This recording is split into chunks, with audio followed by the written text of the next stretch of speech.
안녕하세요. 네, 안녕하세요. 강기정입니다. 네, 안녕하세요. 저는 김지윤입니다. 네, 네, 저는 이우현이라고 합니다. 반갑습니다. 네. 네.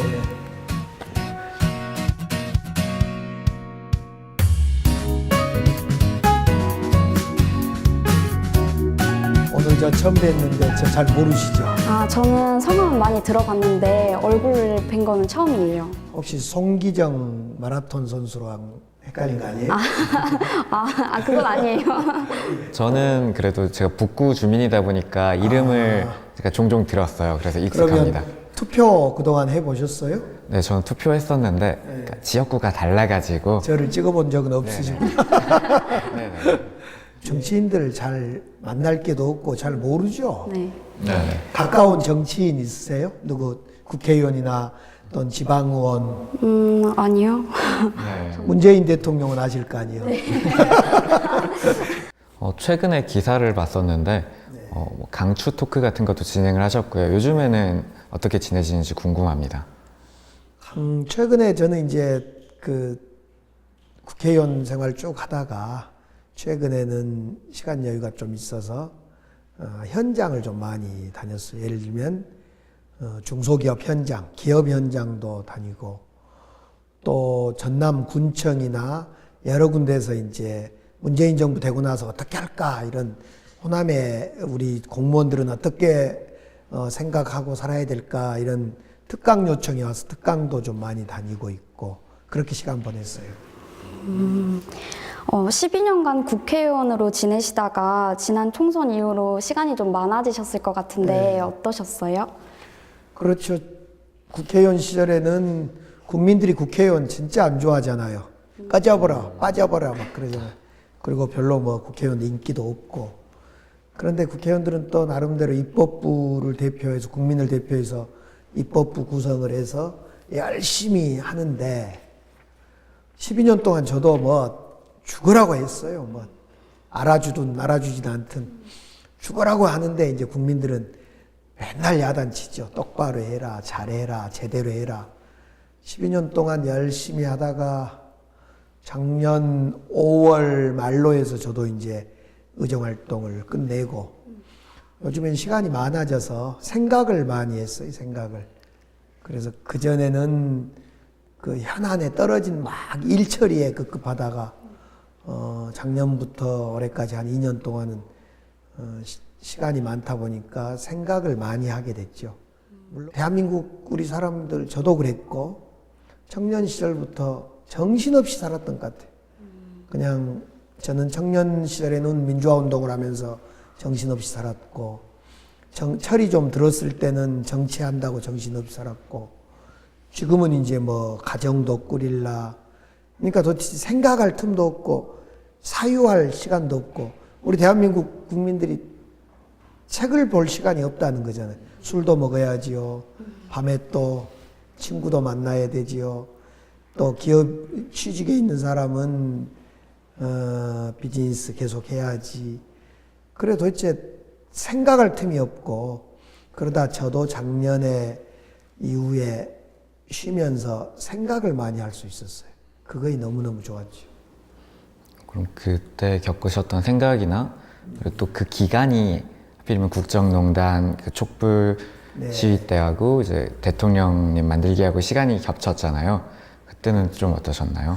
제가 이제 촛불 박근혜 국정농단으로 인해서 촛불 행동이 일어날 때 독일에 있었어요.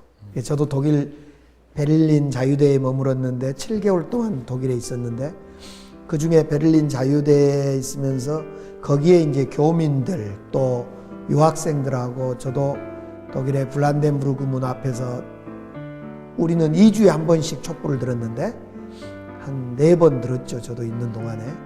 그리고 전 세계 우리 교민들이 다 이 국정농단 이 박근혜 물러가라, 박근혜 꺼져라는 촛불을 이제 다 들었는데 그렇게 교민들과 전 세계 유학생들과 또 대한민국 1600만 우리 대한민국 국민들이 촛불을 들면서 대한민국을 올바르게 만들자, 나라다운 나라로 만들자 이렇게 염원을 해서 지금의 문재인 대통령이 태어났고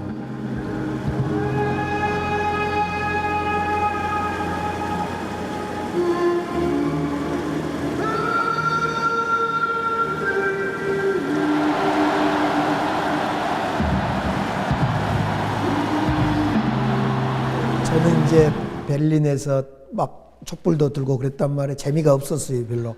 근데 한국에 계시면서 촛불 다 나갔죠? 한 번도 안 빠졌어요? 한 번도 안 빠지진 않았는데 그래도 아무튼 적어도 한 몇 번은 나갔죠? 어땠어요? 그때 어떤 느낌을 가지고 나가신 거예요? 일단 촛불 시위가 굉장히 평화적으로 이루어졌잖아요. 근데 그런 평화적인 시위로 인해서 저희 이제 나라가 조금씩 바뀌어 나가고 그렇게 해서 이번에 정권도 바뀌게 된 거잖아요. 그래서 그런 점들이 좀 대한민국 국민으로서 자랑스럽기도 하고 또 다른 나라 국민들이 그런 걸 보고 부러워하니까 굉장히 뿌듯한 기분이 들었어요. 저 같은 경우에도 이제 종종 나가면은 추운데도 사람들이 이렇게 나와 있다는 것 자체가 좀 감사했어요, 보고 있는데. 사실 정치에 관심이 없는 청년들이 많잖아요. 그런데 그런 계기가 되어서 조금 더 주체적으로 정치에 대해서 이야기를 하고 토론할 수 있는 문화가 만들어진 것 같아서 보기 좋았던 것 같아요. 그런데 이제 저희 때도 그랬지만 제가 젊었을 때도 그랬지만은 이 청년들이 이렇게 옳은 일을 위하여 정의를 위해서 또 바른 일을 위해서 늘 나서야 된다고 저는 생각하는데 청년들이 현실 때문에 잘 나서지지가 않잖아요. 그런 고민 안 해봤어요?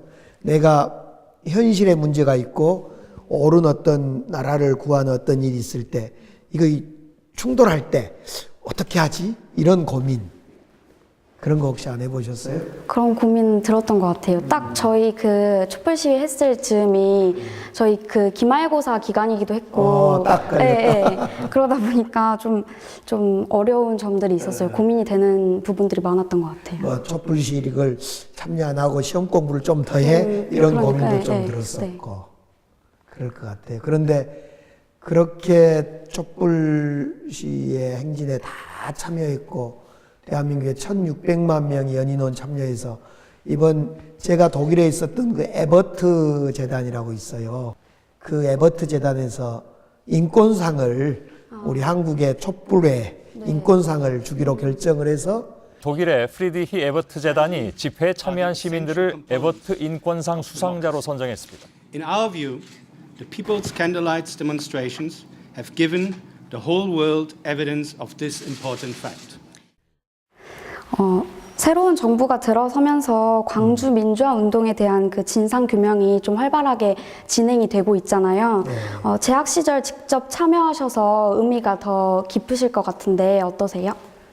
그렇죠. 이제 늦었죠. 37년이 됐는데 5.18이 일어난 지가 37년이 됐는데 이제서야 안매장된 곳을 파고 또 당시에 학살했던 그 발포 명령자를 이제 찾고 당시에 보안대 안기부 여기는 정부가 나서서 문서를 다 파쇄해버리고 조작하고 없애고 그런데 이제 37년이 흐른 지금 그런 진상규명이 시작되고 있어서 너무너무 아쉽고 답답하죠. 물론 그동안에도 끊임없이 5.18의 진상규명을 위해서 싸우고 투옥되고 감옥 가고 또 고통을 당하고 군대에 강제로 끌려갔던 그런 많은 분들이 있었긴 했지만은 어떻든 정권 교체를 통해서 문재인 대통령이 들어서서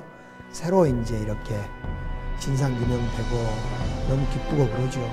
새 정부는 5.18 민주화 운동의 진상을 규명하는데 더욱 큰 노력을 기울일 것입니다. 헬기 사격까지 포함하여 발포의 진상과 책임을 반드시 밝혀내겠습니다. 저는 이제 제가 5.18을 경험하던 때가 80년 5월이 광주고등학교 대동고 2학년, 고등학교 2학년 때예요, 제가. 그때 이제 직접 시위에 참여도 하고, 막 총 맞아 죽어 있는 모습 시민군도 보기도 하고, 또 시신으로 안치되어 있는 모습도 보기도 하고 이제 그랬던 젊은 고등학교 시절에 그런 경험도 하고 대학 때는 이제 그런 5.18을 진상규명을 해야 되겠다 그래서 열심히 민주주의 시위도 하고 이래서 감옥에 투옥도 되고 그래서 3년 7개월 감옥도 살고 또 국회의원 돼서도 열심히 님을 위한 행진곡 있잖아요. 그 노래도 부르기 위해서 노력하고 그리고 이제 이번 대선 때는 문재인 우리 대통령 후보 공약으로 제가 5.18 정신을 헌법 전문에 넣자 이런 공약도 제가 만들고 이런 것들이 막 주마등처럼 흘러 지나가지요. 아, 이제라도 정권 교체를 통해서 5.18 진상규명이 정말 이루어지고 발포 명령자도 찾아서 전두환도 다시 기소시키고 감옥에 보내야 되겠다 이런 생각이 들은 거예요. 엊그제 기사에서 표정도 열사 추모비 네. 이전이 이제 좀 미뤄졌다는 얘기를 들었었는데요. 이 표정도 열사라든지 이름 없는 열사분들에 관해서도 37년 기념식에서 이름이 나왔던 것 같은데 네.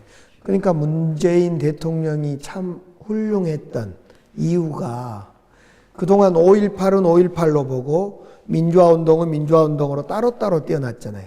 근데 문재인 대통령이 이번 5월 18일 기념식 때 이 둘을 연결한 거예요. 5.18을 정신 계승한 사람이 민주화운동이고 또 민주화운동 했던 사람이 5.18의 정신을 따라 배웠고 그래서 5.18 정신과 민주화운동은 떨어진 것이 하나다.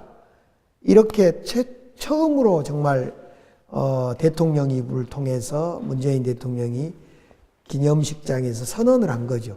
그때 불려졌던 사람들이 5.18 가족들, 열사들만이 아니라 민주화운동을 하다가 숨진 5.18 진상규명을 위해서 노력하다가 숨진 5.18 이후의 사람들을 불러냈던 것 아닌가요? 교도소에서 광주 진상규명을 위해 40일간의 단식으로 옥사한 29살 전남대생 박관현, 1987년 광주 사태 책임자 처벌을 외치며 분신 사망한 25살 노동자 표정두, 수많은 젊음들이 5.16 영령에 넋을 위로하며 자신을 던졌습니다.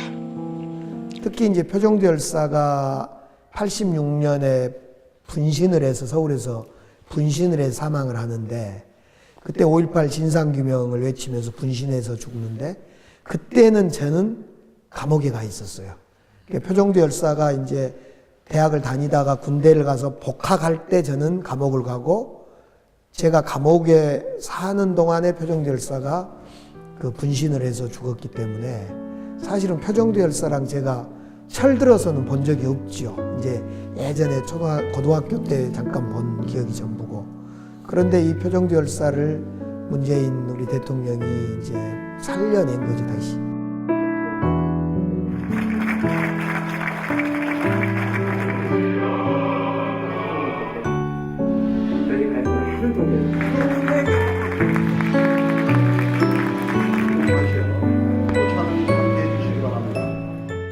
의원님 블로그를 보면 진짜 바쁜 생활을 하고 계시더라고요. 근데 광주 곳곳을 다니시면서 시민들을 좀 만나고 계시던데 국회의원 활동 시절하고는 또 광주가 다른 느낌으로 다가오셨을 것 같아요. 어떤 느낌이셨는지. 이제 국회의원 때는 제 지역구, 북구 앞 지역에 주로 사람들을 만나고 주민들, 유권자들을 만나고 또 관심사도 제가 소속해 있는 상임위원회 활동과 관련해서 딱 한정돼서 많이 만났어요. 그런데 지금은 이제 광주 전체 또 광주를 넘어서 호남의 분들을 많이 만나고 또 내용도 뭐 상임위를 넘어서 다양한 영역의 일들에 대해서 관심을 갖고 이제 얘기를 나누고 만나게 된 거죠. 특히 요즘에 이제 제가 그 관심 갖고 만나는 분 중에 지금 20주 연속으로 만나고 있는데 매주 만나고 있는데 광주의 중소기업을 찾아서 방문을 하고 있어요.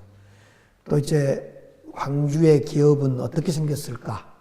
광주를 먹여 살리는 자동차 기업, 전자 기업, 광산업 기업, 문화 기업들은 어떻게 생겼지? 어떤 사람들이 일을 하고 어떤 조건에 있고 얼마나 또 생산을 하고 있을까? 이런 고민이 이제 되고, 제가 독일에 있을 때 독일의 기업들을 방문했던 것처럼 광주의 기업들을 이렇게 매주 방문을 하면서 이제 그 기업을 이끄는 사장님들 또는 거기에 엔지니어들 또는 거기에 경영을 마케팅을 하는, 그러니까 시장을 개척하는 그 임원들을 만나서 계속 이제 대화를 해봤는데요. 모두가 이제 너무너무 어려워하고 있었어요. 특히 이제 우리 대한민국이 내수 시장이 없으니까 판로를 열어야 된대. 외국으로 판로를 열자니 경쟁력이 떨어지더라냐. 기술 경쟁력에서 떨어지고. 그래서 판로가 없으니까 어렵고, 또 판로가 있는 사람들은 돈이 공급돼서, 금융이 공급돼서 판로를 개척을 더 많이 할 수 있는데 돈이 없어서 어렵고, 또 최근 들어서 이제 기업이 또 어려운 것은 최저임금을 인상을 했잖아요. 16.5%까지 인상을 하다 보니까 기업의 인건비가 대폭 올라서 이제 또 어렵다 그러고, 그래서 기업하신 분들은 기업하신 분대로 너무너무 어려움을 많이 겪고 있었어요. 그럼 독일 기업과 이제 광주의 중소기업 이런 데를 다니시면서 그럼 뭐 차이도 보셨을 거고, 그런데 광주에 이런 가능성이 있구나 하는 면도 보셨을 것 같아요. 이제 독일은 원체 제조업이 너무 강하기 때문에 제조업 중심의 나라이고, 특히 작은 기업, 창업, 벤처 이런 것들이 너무너무 활성화가 돼 있는 데 비해서 우리는 이제, 우리도 제조업이 강한 나라라 하지만은 제조업 기한도 짧고 또 이 창업 벤처하기가 너무 어렵고, 이제 그런 차이는 있어요. 그러나 우리 대한민국의 청년들이 아무래도 기발한 손재주와 아이디어가 있기 때문에, 창업 정신이 있기 때문에 제도와 정부가 조금만 도와주면 그 정말 기가 막힌 벤처 창업 붐을 일으킬 수 있는데, 우리 정부나 지금 제도가 그걸 뒷바라지를 못 해주는 그런 안타까움이 있더라고요. 그러나 이제 독일도 그냥 어느 날 갑자기 저 제조업이 강한 나라가 된 게 아니라 끊임없이 역사 속에서 진화해서 기업이 진화해 온 것처럼 우리도 이제 계속 이런 제조업이 강한 나라, 강소기업, 중소기업이 강한 나라로 만들어내면 언젠가는 독일처럼 글로벌 기업이 많이 나타날 거라고 보여집니다. 그리고 최근에 청년 창업자들을 만나고 오신 적이 있잖아요, 예, 광주에서. 예. 그리고 그런 거나 뭐 저 같은 경우에는 또 이제 걱정이 많이 되더라고요. 이제 지원해 주는 건 많은 것 같은데, 광주시에서는 청년 창업 지원 조례 같은 것도 만들었고, 지원이 많은데 제가 정작 활용을 못 하는 것 같기도 하고 도전을 하기도 좀 어려운 것 같아서 걱정이 되는데, 여기에 대해서는 어떻게 생각을 하시나요? 저도 이제 더 청년들을 좀 만나보려고 하고 있거든요. 예를 들면 지금 학원가에는 청년들이 고시 준비하고 잔뜩 있어요.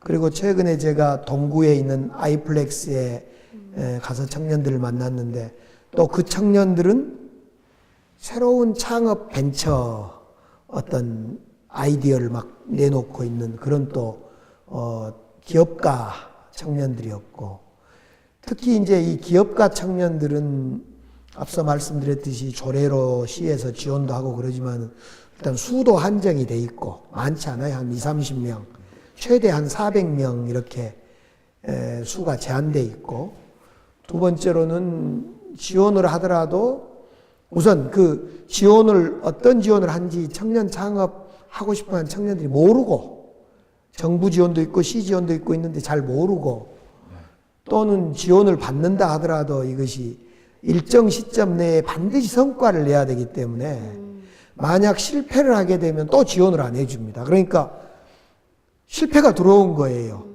그러니까 도전은 하고 싶은데 실패가 들어온 이유가 다시 도전할 수 있는 기반을 빼앗길 것 같아서, 왜냐하면 지원을 안 해주니까. 그래서 저는 이제 그런 생각은 해봤어요.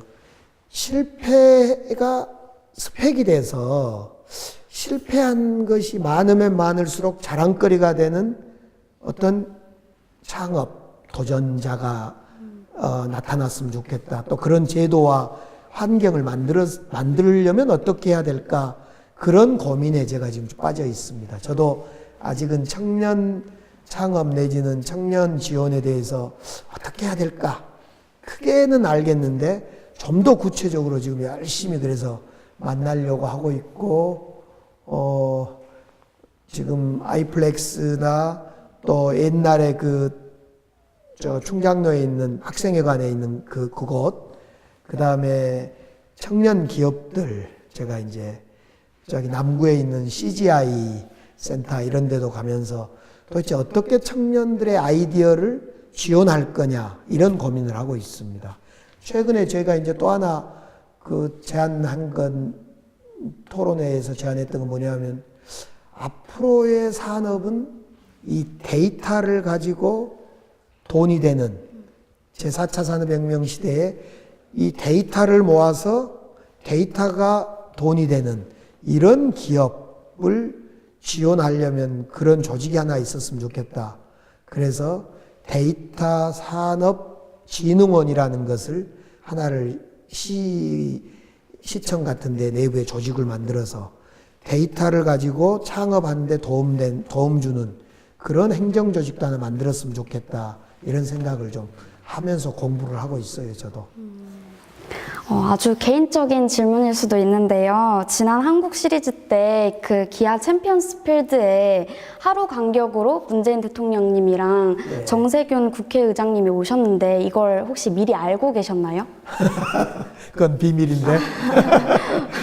원래 이제 문재인 대통령 온지는 미리 알았고요. 그래서 이제 문재인 대통령 광주 온다니까 또 제가 안부는 물어야 될 거 아니에요. 그래서 이제 갔더니 문재인 대통령은 파란색 옷을 입고 있고, 우리 우리 여사님은 기아 타이거즈 빨간 옷을 입고 있길래 저는 이 파란 옷이 우리 야구 국가대표 선수 옷인지 몰랐어요. 그래서 문재인 대통령한테, 아니 왜 대통령은 파란색을 입고 계세요? 여기 어디 옷이에요? 내가 그랬더니 옆에 다른 분이 이거 국가대표 팀 옷이고 여기서 기아 편파 응원하면 안 된다 그래서 옷을 다르게 입었더라고요. 그리고 이제 정세균 의장님이야 이제 저랑 같은 늘 대화를 많이 하는 분이어서 제가 이제 모시게 됐고 그랬어요. 그 두 분들의 이 야구 시구를 위해서 그 안에 시구를 연습하는 장소가 있어요. 그 1층에가. 네. 거기를 하는데 두 분 다 그 많이 모이는 관중을 의식해서인지 어깨에 힘이 엄청 들어가더라고. 그러니까 사실은 연습 투구에서 엉망이었는데 아니나 다를까 그 시구 때도 좀 안 됐어요. 자, 오늘 불펜에서 연습을 네. 코리안 시리즈 최다승 김종수 코치가 조금 더 많은 도움을 해줬다고 했습니다. 도움을 좀 더 많이. 마지막으로 네. 요즘 지방 분권에 관한 이야기가 좀 많잖아요. 여기에 대해서는 저희 청년과 지방 분권에 대한 미래에 대해서 어떻게 생각을 하시는지 궁금합니다. 제가 전남대를 다녔거든요. 전남대 공대를 다녔는데 독일 예를 들어보면 지방 분권의 가장 좋은 모습이 뭐냐면 지역에 있는 대학들이 다 훌륭한 대학으로 자리매김된 거예요. 우리는 전부 인서울 하려고 그러잖아요. 그건 다르게 표현하면 지방이 죽었기 때문에 그런 거예요. 지방이 살았다는 증거는 지역의 대학이, 지역에 있는 전남대, 조선대, 동신대, 호남대, 이런 지역의 대학이 진짜 좋은 학생, 공부를 해보고 싶은 학생들이 막 오고, 이 사람들이 지역의 기업에 취직하고, 이 기업에서 돈을 벌어서 연구소에 돈을 대줘서 함께 사는, 그걸 우리가 산학연 크러스트다. 그래서 산업과 대학과 연구소가 3자가 되어서 계속 공부하고 연구하고 또 또 연구된 기술이 기업에서 이용하는 이것이 본래적 의미에서 지방 분권의 모습이죠. 그러니까 그 독일 예를 들어보면 독일은 우리로 말하면 17개 주가 있는데 모든 주에서 그러니까 독일 연방이라는 한 주와 나머지 16개 주, 17개 주가 곳곳에 다 자기만의 대학, 자기만의 맥주, 자기만의 문화, 자기만의 어떤 축제, 자기만의 어떤 자존심, 자기 지역의 어떤 자부심, 정체성 이런 게 가득한 거예요. 그러니까 그 축구팀도 자기 지역의 축구팀, 자기 지역의 축구팀을 자기 지역에서 나온 맥주를 마시면서 자기 지역에서 나온 차를 타면서 자기 지역의 대학에 그 공부하는 모습을 가지고 지역을 발전시키는 거죠. 근데 우리는 지금 못 그러잖아요.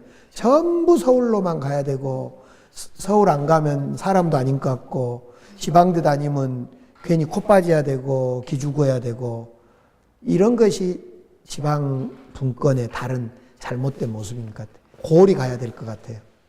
우리 그렇게 그런 방향으로 가는데 저도 노력할 거고 앞으로 진짜 우리 두 분도 노력을 같이 힘을 보태야 될 거예요. 공교롭게도 저희 2명 다 독일에 교환학생을 갔다 온 적이 있는데요. 오. 그래서 오늘 독일과 저희가 갔다 왔던 독일과 광주에 대한 얘기가 같이 엮여서 나올 수 있어서 좀 재밌기도 했고 저희가 좀 더 열심히 할 수 있는 것 같다는 이렇게 힘을 받은 것 같아서 너무 좋았습니다. 어디로 갔어요? 바이로이트라고. 바이로이트 네네. 가봤어요. 저도 오늘 그 다양한 이야기를 많이 해주셔가지고 다양한 활동을 하고 계셔서 다양한 이야기를 해주실 수 있었던 것 같아요. 뭐 편안한 분위기로 저희들한테 좀 좋은 말씀 많이 해주셔서 너무 감사하고 마지막으로 우리 지역 청년들, 젊은이들에게 하시고 싶은 말씀 있으시면. 제가 제일 좋아하는 문구라 그럴까? 저는 이제 도전 정신을 원래 제 아이디로 늘 썼어요. 옛날부터 도전 정신. 근데 사실은 도전하기에는 숨가쁜 현실이긴 한데 그럼에도 불구하고 도전의 어떤 힘, 도전하겠다는 마음은 잃지 않아야 되는데 저는 이제 늘 제 청년 시절에 제가 도전 정신이라는 네 글자를 제가 늘 마음에 잃지 않았는데 그래서 지금 이제 저는 이제 청년을 지나서 장년을 가는 지금은 어떤 생각이냐면 청년들아 나를 딛고 오르거라. 이것이 이제 허준의 스승인 유이태 선생이 한 말을 신영복 선생이라고 그 성공회대 교수 신영복 선생님이 글로 이제 쓴 문구죠. 청년아 나를 딛고 오르거라. 늘 앞선 세대, 우리 세대는 다음 세대인 청년들의 어떤 사다리가 되어주고 발을 딛는 그런 디딤돌이 되어줘야 되겠다 이런 생각이 제가 들어요. 그래서 언제든지 저는 또 우리 세대는 우리의 후세대 청년들을 위해서 디딤돌이 되고 사다리가 될 테니까 늘 이 사다리와 디딤돌을 용기 있게 딛고 새로운 더 큰 꿈으로 향한 도전을 멈추지 않았으면 좋겠다. 예, 오늘 두 분 만나서 저도 너무 좋았어요. 저도 더 옛날로 돌아간 느낌이고 요즘 청년들의 고민이 뭘까 이걸 다시 한번 생각해 볼 수 있는 기회가 됐고 우리 청년들이 절대 두 분을 포함해서 청년들이 용기 잃지 말고 어떤 어려움이라도 헤쳐나겠다라는 그런 도전 정신을 위하여 제가 화이팅 한번 하겠습니다. 우리 도전 정신을 위하여